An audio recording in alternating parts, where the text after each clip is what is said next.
Welcome to State Machines. A system can look correct in a simple demo and still fail once concurrency, retries, or operational pressure are introduced. Today we are learning how to defend a design by identifying the invariant, the valid transitions, the failure mode, and the evidence that proves the system still behaves correctly when things get messy. Let's start with the pressure behind the topic. The happy path can pass once and still hide a bad assumption. Concurrency and retries expose that immediately, so the real question is whether the workflow still holds when timing changes or two actors compete for the same state. So the problem is not that the code ran, but that it only ran under one timing pattern. Exactly. The design has to survive the execution model, not just one clean demonstration. A state machine begins with states, explicit conditions like draft, processing, ready to publish, or published. These are not just labels, they define what the system is allowed to do next, and making them visible is the first step toward trusting the design under pressure. So, if the state is hidden, the code may still work locally, but fail because nobody can tell what is allowed? Right. Hidden state turns rules into assumptions, and assumptions are where concurrent failures start. Now that we have named the states, the next question is movement between them. A transition is the valid path from one condition to another, triggered by a specific event. If the workflow does not model those paths clearly, it starts guessing instead of enforcing rules. Why isn't it enough to just check the current state right before the update? Because a check by itself does not define the whole transition. Between check and update, another actor can move the system somewhere else. That gap is where the guard matters. Illegal events should be rejected instead of being forced through the workflow. A guard protects the invariant directly by saying, only valid transitions are allowed, and invalid ones are failures, not edge cases to ignore. So the guard is not just input validation. No, it is stronger than that. It defends the system's valid state progression. Determinism means that, given the same state and the same event, the next state is predictable. That matters because hidden timing or shared mutable state can make identical inputs produce different results, which makes testing and review unreliable. So if the same test sometimes passes and sometimes fails, that's a design signal, not just a flaky test. Exactly. Non-repeatable behavior usually means the design is depending on timing instead of a defined transition. Now we connect state machines to invariants. A valid execution preserves a condition that must always remain true, while an invalid execution threatens it. Evidence is what defends that claim because a design is only trustworthy when logs, traces, or repeatable test output can show the invariant surviving pressure. What exactly counts as evidence here? Anything that lets a reviewer reconstruct the decision, the state, the event, the transition, and the result. Let's move into the concurrent example. Two workers read the same episode record and both see draft. At that moment, everything still looks harmless.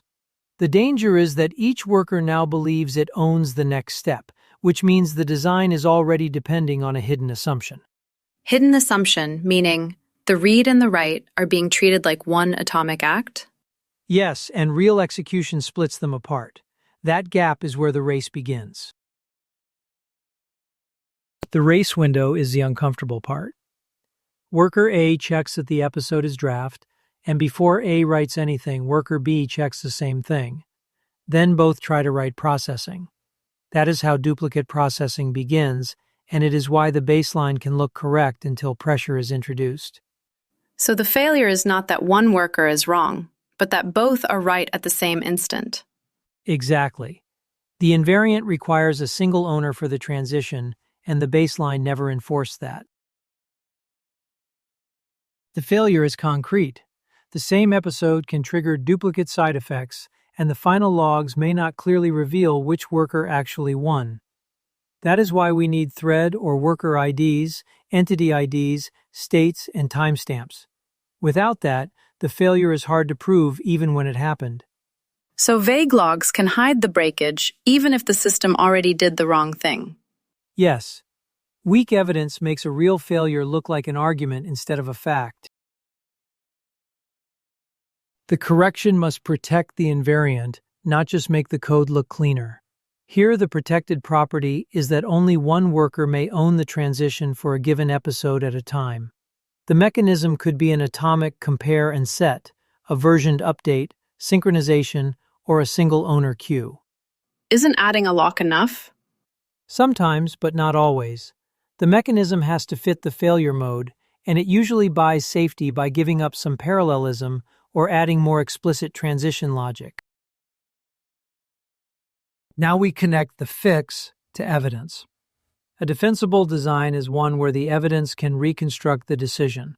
Logs, traces, and review artifacts should show the claim, the transition, and why the losing worker was rejected.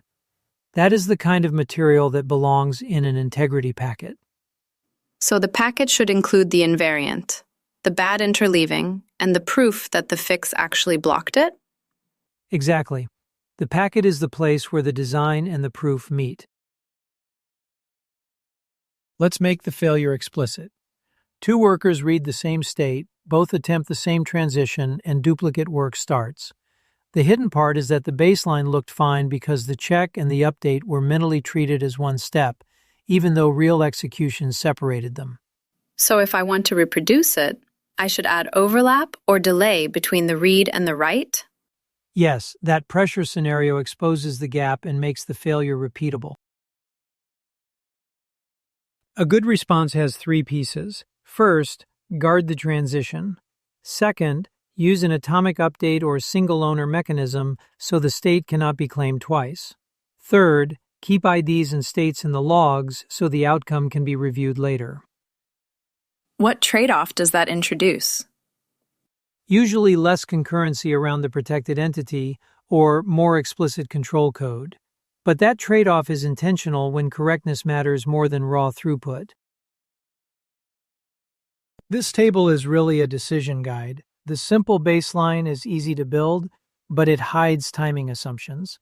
A guarded transition protects the invariant directly, while explicit coordination makes ordering visible, and observability-first design makes evidence stronger.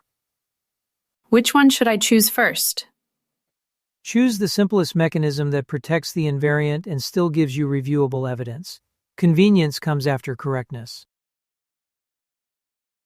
For the assignment, you need to show your own object, your own failure, your fix, and your evidence. The expectation is that you can connect the lecture to your project domain, force a pressure scenario, and then defend the correction with runnable evidence. What counts as enough evidence for A3?